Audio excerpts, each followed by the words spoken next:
शरीफ देख रहे हैं आप और मैं हूं आपके साथ शिपवन शर्मा। तो चलिए शुरुआत करेंगे बुलेटिन की। हिंदी और संस्कृत के पदों को लेकर मौजूदा समय में उठे विवाद पर डिप्टी सीएम सुरेंद्र चौधरी का बयान सामने आया है। डिप्टी सीएम ने हिंदी और संस्कृत के अलावा पंजाबी और जम्मू कश्मीर में बोली जाने वाली अन्य भाषाओं को भी पूरा सम्मान देने की बात कही। जम्मू में आज आईटी एक्सपो का उद्घाटन करने के बाद पत्रकारों के सवालों के जवाब में सुरेंद्र चौधरी ने इस मुद्दे पर अपना पक्ष रखा।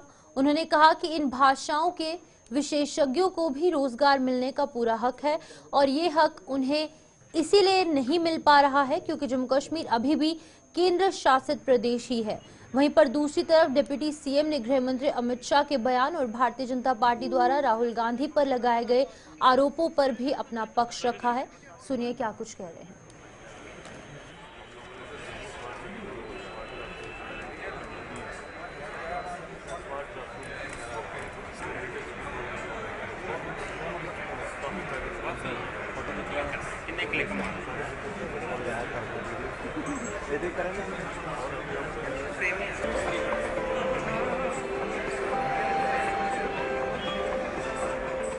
देखिए, जम्मू कश्मीर में हम खुशनसीब हैं कि ये वो जम्मू कश्मीर है। आज हम रियासत नहीं कह सकते, बट जम्मू कश्मीर वो जम्मू कश्मीर है जहाँ हर बोली बोली जाती है। चाहे उर्दू देख लें, चाहे वो आप पहाड़ी देख लें, चाहे गोजरी देख लें, चाहे आप संस्कृत देख लें, चाहे हिंदी देख लें, चाहे पंजाबी देख लें।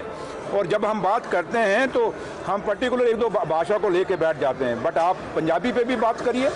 पंजाबी में भी जो बच्चे हमारे पढ़ रहे हैं उनके लिए जाती हैं, बच्चे पढ़ नहीं पा रहे। हिंदी के लिए भी यहाँ होता है और संस्कृत के लिए भी होता है। लेकिन आप कहें कि एज ए होल, देखिए आपको भी समझना पड़ेगा कि ये सवाल कौन कौन सी पॉकेट्स हमें आइडेंटिफाई करना है। जैसे मैं हूँ, मैंने बचपन में संस्कृत पढ़ी हुई है, तो कई लोग हैं नहीं पढ़ी हुई। आज बच्चे ऑप्ट नहीं करते, लोग हिंदी ऑप्ट नहीं कर रहे। आज हमारे आपके घरों में भी बच्चे होंगे जो हिंदी नहीं पढ़ पा रहे। हिंदी में वो फेल होते हैं, इंग्लिश में पास हो जाते हैं। तो जबकि हिंदी हमारे लिए बड़ी आसान होती थी। तो लिहाजा हर भाषा, चाहे क्योंकि इस देश की यही खूबसूरती है कि हर भाषा की यहाँ इज्जत है। तो लिहाजा जहाँ तक संस्कृत का ताल्लुक है, हिंदी का ताल्लुक है, पंजाबी का ताल्लुक है, पहाड़ियों का ताल्लुक है, गोजरी का ताल्लुक है, और भी जो लैंग्वेज यहाँ जम्मू कश्मीर में बोली जाती हैं उनको रिस्पेक्ट मिलनी चाहिए और वहाँ उनको पढ़ाया जाना चाहिए और उसकी जो बच्चे जो पढ़ते हैं उनको रोजगार मिलना चाहिए। आज हमेशा हमने ये सवाल रखा है। तो लिहाजा जहाँ तक हमारा ताल्लुक है, आपको पता 2 महीने हुए हमें हुए, और हमें जो विरासत में मिला है, एक बड़ी कमज़ोर जम्मू कश्मीर मिला है जो स्टेट नहीं है, एक यूटी है, जहां पुलिस हमारे हाथ में नहीं है, कुछ चीज़ें हमारे हाथ में नहीं है। तो इसलिए आपको भी हमारे साथ ये चीज़ें समझनी, क्योंकि आप नौजवान हैं, आप इस जम्मू कश्मीर के भविष्य हैं, देश के भविष्य हैं। डिमांड की है वो कांग्रेस से पूछिए। जहां तक ताल्लुक है जो कल हुआ कि जहां तक राहुल गांधी जी के का सवाल है, जहां उन पर कहा गया कि उन्होंने कोई ऐसा किया है, तो राहुल जी के लिए हम नहीं मानते कि राहुल जी जिस आदत जो उनकी आते हैं और जिस तरीके का उनका नेचर है, जिस तरीके का उनका स्वभाव है, राहुल जी ऐसा नहीं कर सकते। तो लिहाजा हमें यही है कि बाबा साहब भीमराव अम्बेडकर ने हिंदुस्तान का आइन बनाया है और हिंदुस्तान का अगर हमारा जो भी हम पूजा करते हैं, किसी भी भगवान को जो मानते हैं, जिस धर्म से भी मानते हैं, जो हमारा रिलीजियस ग्रंथ है वो पहले नंबर पर है। उसके बाद हिंदुस्तान के लोगों के लिए अगर कोई ग्रंथ है तो वो हिंदुस्तान का आइन है, जिस आइन ने हमें आज़ादी दी, जिस आइन ने आज आप यहाँ खड़े हैं ये पकड़ के अपने माइक और मैं आपके सामने बोल पा रहा हूँ, तो वही आइन है। तो लिहाजा आइन हमेशा हमारा सिक्योर रहना चाहिए और आइन हमेशा हमारा मजबूत रहना चाहिए और आइन पे कभी कोई बात नहीं आनी चाहिए, ना आइन पे आनी चाहिए और ना बाबा साहब भीमराव अम्बेडकर का। ओबीसी दलित समाज ने जम्मू में आज बाबा साहेब भीमराव अंबेडकर पर गृह मंत्री अमित शाह द्वारा दिए गए बयान के खिलाफ प्रदर्शन किया। इस दौरान ओबीसी समाज के विभिन्न संगठनों ने शहर के अंबेडकर चौक पर इकट्ठे होकर जमकर नारेबाजी भी की। प्रदर्शनकारियों ने साफ तौर पर कहा कि गृह मंत्री को बाबा साहेब के अपमान के लिए माफी मांगनी चाहिए और इससे कम जो है उन्हें कुछ भी मंजूर नहीं होगा।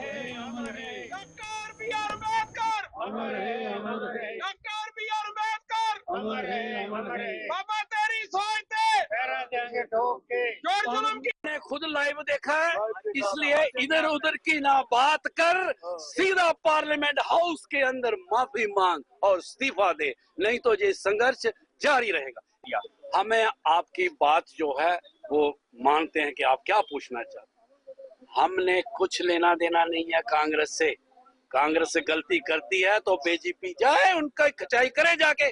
हमें अमित शाह से अफसोस है, कांग्रेस ने बाबा साहब भीमराव अंबेडकर को ड्राफ्टिंग कमेटी का चेयरमैन बनाया था। आपने क्या बनाया? आपने रिजर्वेशन प्रमोशन खत्म कर दी, जमीनों के जायदाद खत्म कर दिए, प्राइवेट सेक्टर ला दिया।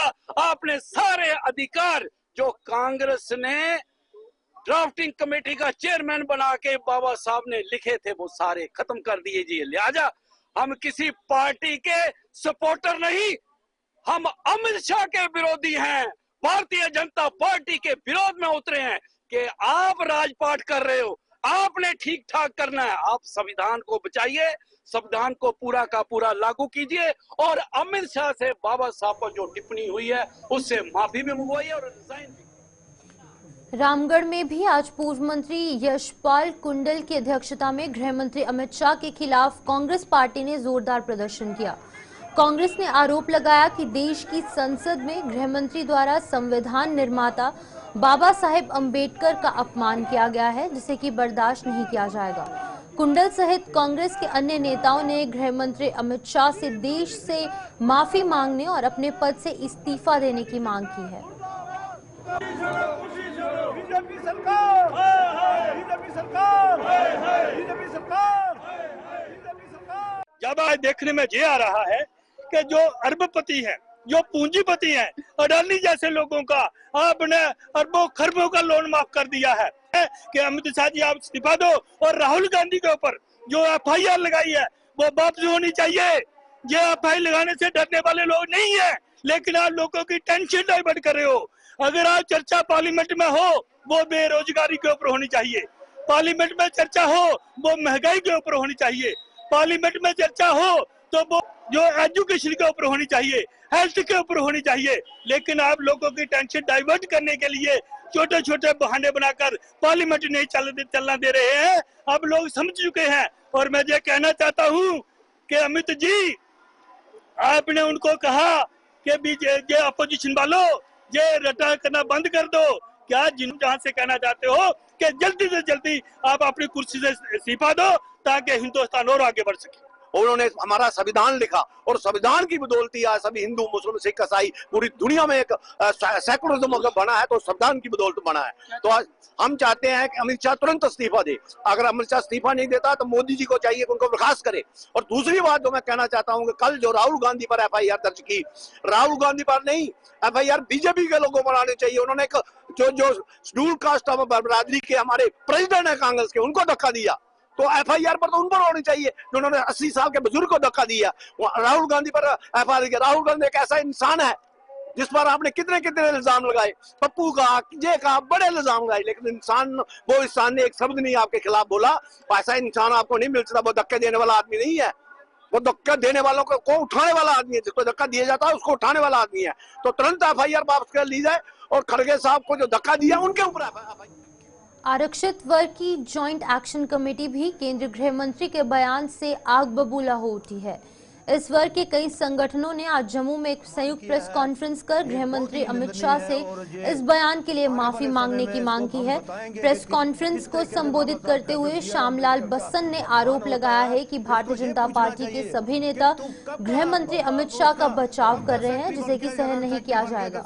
उन्होंने आरोप लगाया कि गृह मंत्री ने बाबा साहेब के साथ साथ संविधान का भी मजाक उड़ाया है, जिसे और इसके लिए उन्हें माफी मांगनी पड़ेगी। बाबा साहब का ये अपमान नहीं तो क्या है बाबा साहब का। ये उसके जो दिमाग में जो उसके था वो उसके मुंह में आ गया है। और पूरी बीजेपी पार्टी जो है उनका जो है माइंडसेट जो है वो आपके सामने पूरे देश के सामने आ गया। उनका जो आईना है पूरे देश के सामने आ गया है। आज हम चाहेंगे वो शब्द जो उन्होंने बोले हैं, आज वो उनका नाम तक बर्दाश्त नहीं कर रहे हैं। बाबा साहब भीमराव अंबेडकर का नाम बर्दाश्त नहीं कर रहे हैं, तो उनका लिखा हुआ कॉन्स्टिट्यूशन कहां से बर्दाश्त करेंगे। वो उसको डिल्यूट कर रहे हैं। आज वो डिसरिस्पेक्ट कर रहे हैं, डिसऑनर कर रहे हैं। आज क्यों उनकी जवानों के ऊपर ताले लगे हुए हैं। साथ हमारे MLA जो हैं JK ड्यूटी के भी हैं, आज वो क्यों नहीं बोल रहे हैं। कहाँ है आज वो जो मोर्चा वाले लोग, कहाँ मोर्चों में चले गए हैं वो। आज वो स्टैंड क्लियर करें। वो अमित शाह की स्टेटमेंट के साथ हैं या बाबा साहब के साथ हैं। आज उनको अपना स्टैंड क्लियर करना होगा। ये हमारे लोगों को ये शील्ड बना रहे हैं, डाल बना रहे हैं। उनसे डिफेंस करवा रहे हैं। जैसे अरुण मेघवाल जी हैं जो हमारे लाभ मंत्री हैं, उनको जो डाल बना रहे हैं, इस तरह की जो करेंगे, जो हमारे लोग इस तरह उनको डिफेंड करेंगे, हम उनको भी स्पेयर नहीं करेंगे। तो इसी सिलसिले में कल 11:15 बजे बड़ी ब्राह्मणा के अंदर बहुत बड़ा सिडको चौक के अंदर प्रोटेस्ट होगा। मैं अपील करूंगा सभी लोगों से, वो लोग वहाँ पर आए और वहाँ पर हम प्रोटेस्ट में शामिल हों, और सिडको चौक पर 11:15 बजे हमारे पूर्ण चंद जी हम बैठे हुए इन्हीं की सदारत में होगा। और कल तमाम लोगों से हम अपील करेंगे, आज हमारा अम्बेडकर चौक के अंदर प्रोटेस्ट है, हमारा उधमपुर के अंदर प्रोटेस्ट है, तो इसी तरह हमारे जेके ड्यूटी में जेके ड्यूटी के वाइड हमारे जो प्रोटेस्ट वो चलेंगे। अगर अमित शाह माफ़ी नहीं मांगते हैं तो ये पूरे कंट्री वाइड है जो है ये बुबाल होगा, और गवर्नमेंट ऑफ इंडिया इसके लिए रिस्पॉन्सिबल होगी, जेके ड्यूटी के administration. Advocate Sunil Kumar Sharma bar association Poonch के अध्यक्ष चुने गए हैं। सुनील कुमार ने एडवोकेट इफ्तिकार अहमद को 8 वोटों से मात देकर इस पद पर अपना कब्जा जमाया। सुनील कुमार को 43 जबकि इफ्तिकार अहमद को 35 वोट हासिल किए गए हैं। वहीं पर एडवोकेट जहांगीर अहमद खान एसोसिएशन के उपाध्यक्ष चुने गए हैं, जिन्होंने एडवोकेट मोबीन खान को इन चुनावों में मात दी। जहांगीर अहमद खान को 46 जबकि मोबीन खान को 32 वोट हासिल हुए। वहीं पर महासचिव पद के लिए ताहिर महमूद ने नाजिया कौसर को मात देकर ये अहम पद हासिल किया है। बता दें कि एसोसिएशन के नवनियुक्त अध्यक्ष सुनील कुमार ने बताया कि वो अपनी इस जिम्मेदारी को पूरी निष्ठा और ईमानदारी से निभाने को प्रतिबद्ध हैं। ये में जीतने का श्रेय जो है वो जो हमसे सीनियर्स हैं, जो मैं उनकी वजह से मैं जीता हूँ, और जो मेरे कुलीग जो मेरे साथ हैं उनकी वजह से मेरी जीत हुई है। इन्होंने ही मुझे कहा था कि सीनियर्स ने कि आप खड़े हो जाओ, आप इलेक्शन कंटेस्ट करो, वी विल फेवर यू। और आज वो दिन मैंने देखा कि मैं जीत गया हूँ, वो जीत इनकी है। बाकी रही बात दूसरी जो काम की है, जो काम जितना भी कोई ऐसा डेवलपमेंट वर्क हो, यहाँ पर ये चैम्बर्स का काम होगा, कंस्ट्रक्शन का काम होगा, जो भी जितना मुझसे हो सका मैं पूरा करूँगा। जो यूनियन से जो छोटे एडवोकेट्स हैं, जो उनके काम के लिए बैठने के लिए दिक्कत बनती थी, वो दिक्कत दूर करेंगे। चैम्बर्स ऐसे तरीके से बनवाएंगे, कोशिश करके गवर्नमेंट से भी हम ये रजू करेंगे कि फंड मैक्सिमम फंड मिले, तब कि ये यूनियन आराम से कहीं पर बैठ के अपनी प्रैक्टिस कर सकें। मैं आपके माध्यम से लोगों का, मैं जो अपने कुलीग सीनियर्स के, स्पेशली जो मुझसे बड़े हैं और जो मेरे बराबर हैं, जो मेरे से छोटे हैं, जिन्होंने मुझे सहयोग दिया, मुझे बनाया, मैं उस सब का धन्यवाद देता हूं। बहुत बहुत शुक्रिया, बहुत बहुत धन्यवाद। पुंछ जिले की तहसील मंडी में मंडी से चंडाक तक करीब 11 किलोमीटर की खस्ता हाल सड़क पिछले कई वर्षों से लोगों के लिए गंभीर परेशानी बनी है। पीएमजीएसवाई के तहत बनाए गए इस सड़क पर अलग अलग जगहों पर गड्ढे पड़ गए हैं, जिससे कि वाहन चालकों के साथ साथ राहगीरों को भी आवाजाही में दिक्कतें सहनी पड़ रही हैं। स्थानीय लोगों का कहना है कि बाबा बूढ़ा मनाथ जी की यात्रा के दौरान ही इस सड़क पर अस्थायी तौर पर मरम्मत की जाती है, लेकिन बाद में इसकी दुर्दशा पर ध्यान नहीं दिया जाता। उन्होंने इस सड़क पर निर्माण और मरम्मत के लिए आवंटित धनराशि की पारदर्शिता से जांच करवाने और जिम्मेदार लोगों को जवाबदेह ठहराने की मांग की है। सर, रोड की इतनी बुरी खस्ता हालत है। एक तो पुंछ से यहाँ तक 1.5 घंटा गाड़ी को लगता है, दूसरा नंबर गाड़ी की सस्पेंशन खत्म, गाड़ी चलने के काबिल रोड है ही नहीं है। सर, यहाँ पे हॉस्पिटल इधर है, पुलिस स्टेशन इधर है, इधर इतनी पॉपुलेशन है, इतनी पॉपुलेशन तकरीबन 60,000 से ज्यादा आबादी है इधर, लेकिन रोड चलने के काबिल ही नहीं। इधर 3-4 कैजुअलिटियां हो गई सर इस रोड की वजह से। जो डिलीवरी थी वो टाइम पे पहुंच ही नहीं सके। महकमे की न्यायालय खलासियां लगाए उन्होंने, वो वही यात्रा के 10 दिन आते हैं, जो भी लुक वगैरह होती है खड्डे छड्डे बांट के, तो बस जो फंड होता है उसको रिलीज करवा के बस खत्म कर देते हैं। उसके बाद कोई रोड पे नहीं आता, ना ही इस रोड की कोई देखभाल करता है। तो हमारी यही रिक्वेस्ट है सर, इस रोड का कुछ किया जाए। महकमे वालों से भी यही रिक्वेस्ट है, इस रोड का कुछ किया जाए सर, ब्लैक टॉप किया जाए, इस पे लुक डाली जाए, ताकि ये लोग भी सहूलियत से सांस लें। पुंछ से मंडी आने में जो टाइम लगता है वो जम्मू से सुनकोट तक टाइम नहीं लगता है। और गाड़ियों की वो तबाही कि बंदा गाड़ी कोई वॉशिंग करवा के निकलता है तो मंडी साथरा से मंडी पहुंचने में गाड़ी के ऊपर धूल जो वो फुट से ऊपर चढ़ जाती है। बूढ़ा अमरनाथ यात्रा जब चलती है तब आते हैं ये, तो थोड़ी थोड़ी लोग या बजरी उठाकर लाते हैं टिप्पर में, वो डालकर तो लोगों को बेवकूफ बनाते हैं। यहाँ पर एक गरीब इंसान की दुकानें थी, आपने देखा था, आपने स्टोरी चलाई भी थी, उसकी क्या हालत हुई थी महज इस रोड की वजह से। आप देख रहे हैं कि बंदा अगर गाड़ी से बाहर निकलता है तो उसके मुंह पे जो धूल कितनी पड़ जाती है। मेरा ये मुतालबा है डीसी साहब से, लेफ्टिनेंट गवर्नर मनोज सिन्हा से, कि जनाब इस काम को फौरी चालू किया जाए। जो इसका बजट है वो कहाँ गया, पब्लिक के सामने लाया जाए। ये पब्लिक का बजट था, ये किसी एक नफर का नहीं, एक फर्द का नहीं है। लिहाजा इस बजट का सामना किया जाए, इंक्वायरी होनी चाहिए इस रोड के बारे में। वहीं समग्र कृषि विकास प्रोग्राम और सर्वोत्तम कृषि पद्धतियों के प्रति किसानों को जागरूक कर रहे नीरज प्रजापति का उधमपुर पहुंचने पर स्वागत किया गया।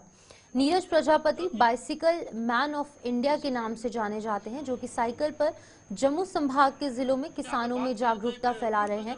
वो 12 दिन में 1100 किलोमीटर का सफर तय करेंगे और उधमपुर में उन्होंने मादा, सतैनी, चिनैनी और घंटवाल में करीब 60 किसानों से संवाद भी किया। उन्होंने किसानों से सरकार द्वारा उनके उत्थान के लिए शुरू की गई योजनाओं का लाभ लेने का आह्वान किया गया। यहाँ पे बात करें तो एक fruit preservation and utilization extension centre भी है,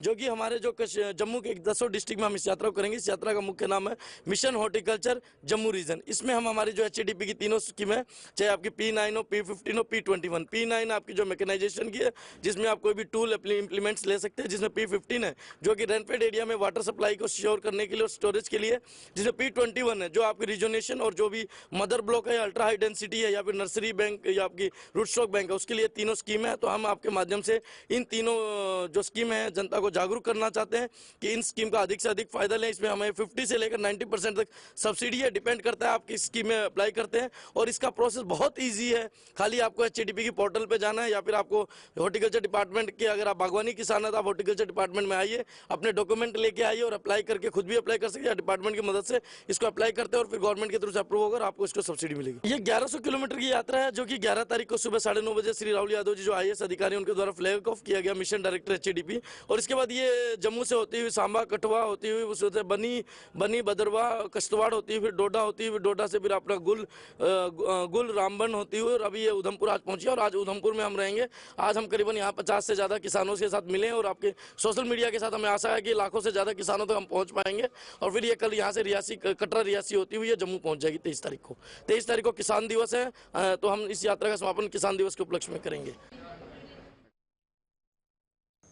यूथ कांग्रेस की जम्मू कश्मीर इकाई ने अपने यंग इंडिया के बोल प्रोग्राम को जम्मू कश्मीर में लॉन्च कर दिया है।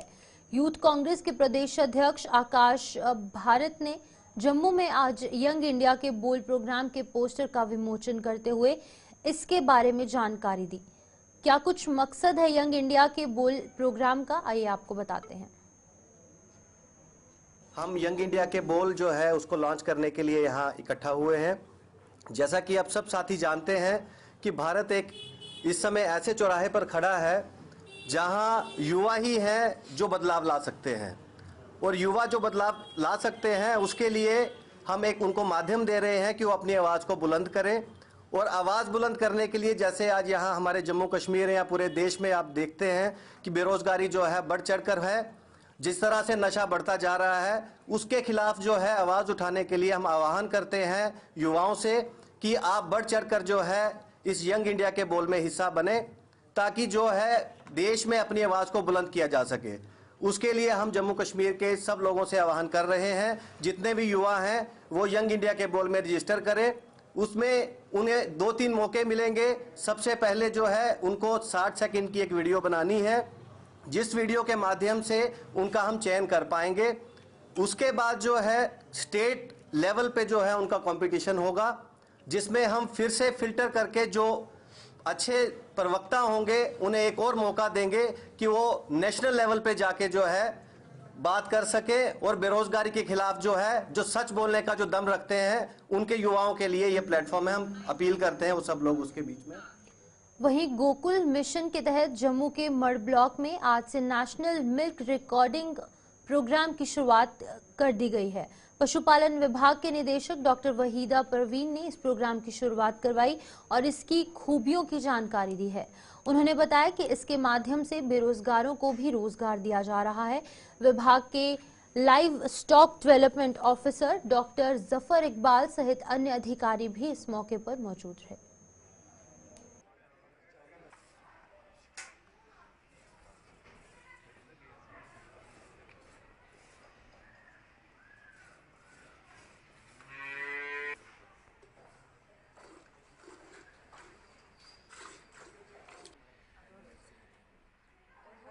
कि पूरे जो हमारे अच्छे प्रोडक्टिव एनिमल जो हैं वो हमने लेने हैं और यहाँ हमारे जम्मू में रादर 3 जो है हमारे डिस्ट्रिक्ट्स आगे हैं इसके अंडर जो गवर्नमेंट ऑफ इंडिया ने हमने आइडेंटिफाई कर दिए हैं। वो है कठुआ, जम्मू और सांबा। फिलहाल हमने आज ये मड ब्लॉक से स्टार्ट किया है। यहाँ हमने आज तकरीबन 12 एनिमल्स का मिल्क का सैंपल ले लिए हैं। इसका असली मकसद ये है कि एक तो ये इंसेंटिव बेस्ड प्रोग्राम है। इस इंसेंटिव बेस्ड प्रोग्राम में हम अनएम्प्लॉयड यूथ जो हैं, बड़ी हमारे यहाँ जम्मू कश्मीर में अनएम्प्लॉयमेंट है, इनको हम एम्प्लॉयमेंट दे रहे हैं। इसके तहत ये लोग एक जो है हमारा एम्प्लॉय जो होगा, ये अब एम्प्लॉय होगा। जो एम्प्लॉय होगा वो 12 एनिमल्स को एक साल में करेगा, मिल्क रिकॉर्डिंग करेगा। जिस मिल्क रिकॉर्डिंग पे हम इनकी फैट परसेंटेज निकालेंगे, SNF परसेंटेज निकालेंगे और एक एनिमल जो है वो उसकी प्रोडक्टिविटी का पता चल जाएगा। इसका मेन मोटो है कि हमारे जो अगली हम जो यहाँ से बाहर से जानवर लाते हैं, इसका मेन मकसद वो भी एक है कि हम बाहर से एनिमल्स नहीं लाएं। जो भाई एक्चुअली हमारे जो एनिमल्स होते हैं वो डैम और साइल डीड पे ही डिपेंड करते हैं। जो हमसे बाहर से लाते हैं उसके साइर का और डैम का यील्ड ले लेते हैं। तो हम अपनी ये जो हमारी डैम यील्ड ले रहे हैं और साइर की डीम यील्ड ले रहे हैं, उसके बेस पे हम ये आइडेंटिफाई हो जाएंगे हमारे हाई प्रोडक्टिव एनिमल। और इसकी वजह से हमारी तो एक एम्प्लॉयज़ को जो अनएम्प्लॉयड यूथ को एम्प्लॉयमेंट मिलेगी और दूसरा जो है हमें यहाँ पे बाहर से। जम्मू के परेड इलाके में गीता भवन मार्ग पर सड़क के दोनों ओर अवैध रूप से पार्क की गई गाड़ियां दुकानदारों का धंधा मंदा करने में कोई कसर नहीं छोड़ रही। आलम यह है कि इस मार्ग पर अवैध पार्किंग के कारण अक्सर जाम लगा रहता है, जो कि आग में घी का काम कर रहा है। लोगों ने फुटपाथों पर भी गाड़ियां चढ़ा रखी हैं, जिससे कि पैदल चलने वाले लोगों को भी यहां से गुजरने में नाकों चने चबाने पड़ रहे हैं।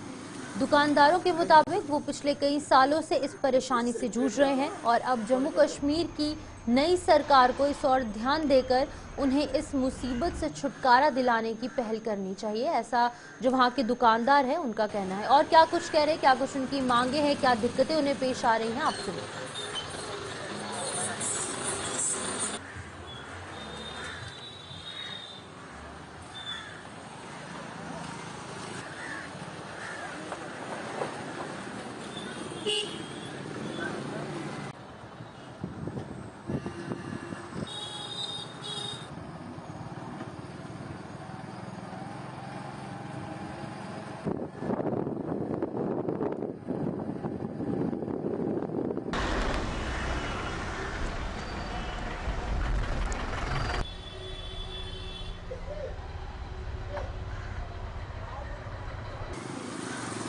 Thank you sir.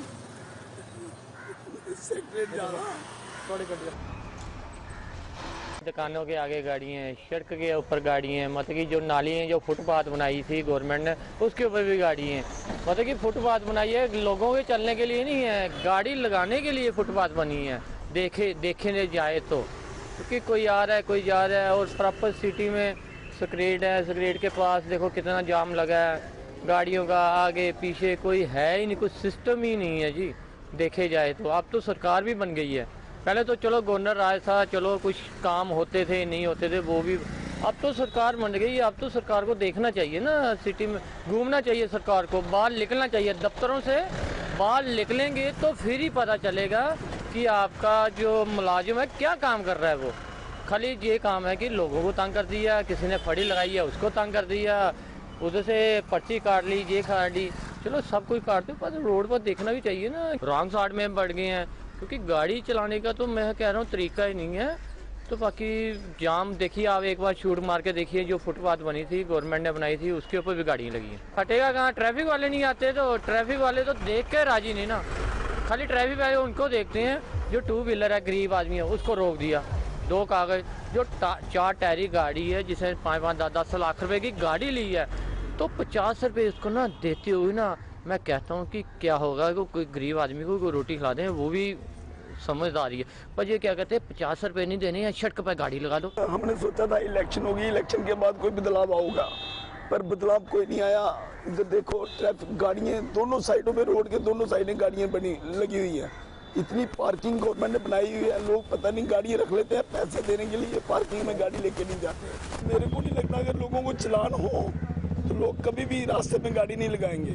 मेरे को नहीं लगता कि खाली फोटो फॉर्मेलिटी होगी, लोगों के दिमाग में डर ही नहीं है, ऐसे बेझिझक गाड़ी रोड पे लगा देते हैं और पब्लिक इतनी परेशान होती है, आए दिन जाम लगे रहते हैं। तो हमारी तो चलिए न्यूज़ ब्रीफ में फिलहाल इतना ही। मुझे दीजिए इजाज़त और आप बने रहिए गुलिस्तान न्यूज़ के साथ।